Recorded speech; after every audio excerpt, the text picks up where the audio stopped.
বিসমিল্লাহির রহমানির রহিম। দেশ ও দেশের বাহির থেকে যে যেখান থেকে আমার ভিডিওটা দেখছেন সবাইকে জানাই আসসালামু আলাইকুম।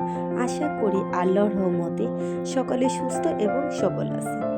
আলহামদুলিল্লাহ আমি অনেক ভালো আছি। আজকে ভোর 5টা থেকে আপনাদের সামনে ভিডিও নিয়ে হাজির হয়ে গেলাম। আজকে সকালের আবহাওয়াটা এত ভালো লাগছিল আর এত সুন্দর, নামাজ পড়ে ছাদে চলে গেলাম।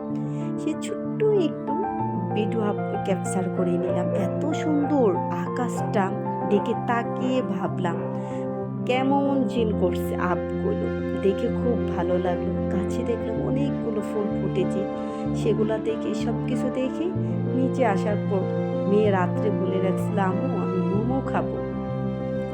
তখন কি বললাম কি করব, মোমো খেতে চেয়েছে। তার আগের দিন আমি এক ধরনের ডিম দিয়ে একটা সবজির মতো রান্না করেছিলাম। যেহেতু মেয়ে সবজি খেতে চায় না, অবশ্যই এটা খাবি। তখন কি করলাম, বুদ্ধি খাটিয়ে এই মেয়ের সবজিটাও খাওয়া হয়ে যাবে, অথবা মোমোটাও খাওয়াবে। এক ঢিলে দুই পাখি মারা, এটা বলে। তখন কি করলাম, আমি একটু অল্প করে ময়দা এগুলা দিয়ে যা যা আসতো সেগুলো দিয়ে এই মোমোটা বানাইতে আমার অনেক টাইম লাগছে। একা একা বইসা মোমোরে আর একটু আবার গোলাপ শেড করে মোমো বানাইছে। মেয়ের একটু সারপ্রাইজ দিতে চাইছি, মেয়ের মাঝে মাঝে একটু সারপ্রাইজ দিলে মেয়ে অনেক খুশি হয়। ওর খুশিতে আমার খুশি, অনেক খুশি হয়। ওর যদি আমি একটা সুন্দর কোনো কিছু, একটা ড্রেস অথবা যে কোনো একটা জিনিস ওর না চায় না দিই না, ওটা ওতে অনেক খুশি হয়। এরকম অনেক বাচ্চারাই হয়, যেহেতু আমার মেয়ে হয়তো এই কারণে। তখন আমি কালারিং মোমো বানাবো আজকে, দুই কালার দিয়ে গোলাপ শেড করে মোমোগুলো বানাবো। সেই মোমোগুলো বানানোর জন্য আমি এখানে তখন আমার আসলো না, একটা মুখা দিয়ে মাপ পরিমাণ মতন আমি কেটে নিয়েছি। আর এখানে একটু সামান্য একটু জর্দা রং দিয়ে আটার সাথে মিক্স করে নিয়েছি। ওটা মনে হয় হয়ে গেছে ভিডিওতে। তখন আমি এটা আবার বানাইলাম, কারণ কালারিং মোমো বানাবো তো এই কারণে। আর একা একা হাতে বলা করা আমার অনেক টাফ হয়ে গেছে, অনেক সময় লাগছে। কিন্তু দেখেন বানাইতে আমার 2 হতে 2.5 ঘন্টার সময়, যেই একটু সময় লাগছে আমি সময়টা তো জানি না, কিন্তু খেতে 5 মিনিটও লাগে না, এত কষ্ট করে বানার পর। যাই হোক, তারপরে মেয়ে খুশি করার জন্য আমি এগুলো বানাইছি। কিন্তু না, আমার গোলাপে থেকে না এমনি যে মোমোটা বানাইছে ওটা বেশি মজা লাগে। তো এটা না ও যে মানে গোড়ার সাইডটা না, নিচের সাইডটা না একটু বেশি মোটা হয়ে গেছিলো গা, কিন্তু না অতটা মজা লাগে না। কিন্তু এটা দেখতে সুন্দর। আমি যেটা আমার কাছে যেটা মজা লাগে না আমি সেটাই বলি, সবার কাছ তার এক রকমের। তো এটা না দেখতে সুন্দর হয়েছে, খেতে তেমন একটা মজা আছে না।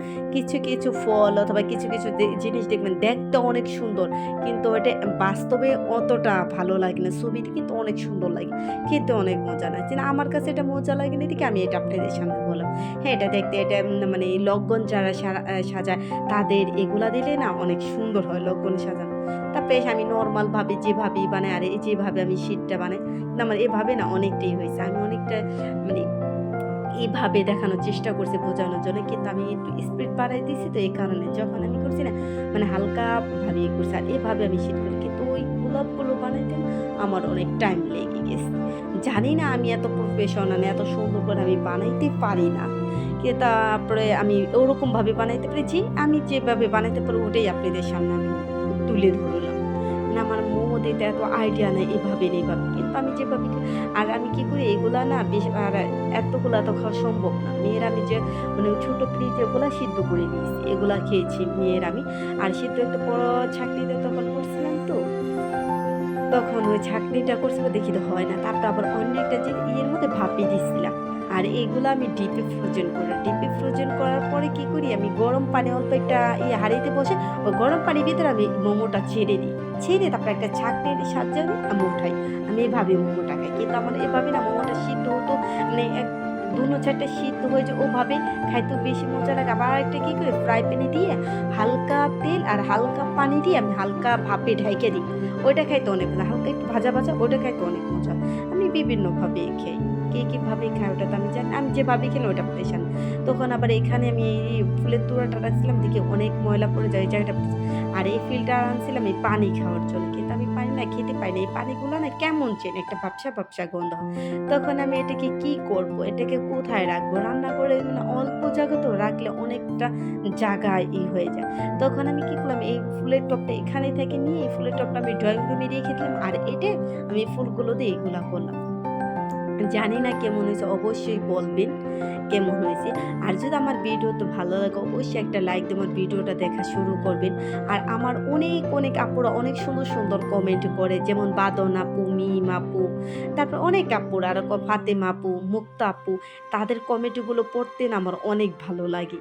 আর এই যে আমার মেয়ের পছন্দে আমি আরেকটা খাবার খেলাম। আমার পাশের বাসায় এক ভাবি আমাদের পালং শাকে চিংড়ি মাছ দিছে। আমি না কখনো এটা খাই নাই। মেয়ের অনেক মজা লাগছে। এই যে মেয়েকে আমি বাসায় রান্না করে দিলাম। আমাকে দেখো আজকে আমি এইভাবে রান্না করছি। কেমন হয়? মেয়ে পালং শাক খায় না কিন্তু মেয়ের মুখে অনেক ভালো লাগছে। মেয়ের ভালো লাগাটাই কথা। যেহেতু আমার মেয়ে খেতে চেয়েছে পালং শাক, এসে আমি এভাবে রান্না করলাম। জানি না আপনারা এভাবে রান্না করেন কিনা? কিন্তু আমি ফার্স্ট এভাবে রান্না করে খাইলাম। তো এখন খাবারটা খেয়ে নিই। খেতে কেমন হইব জানি না।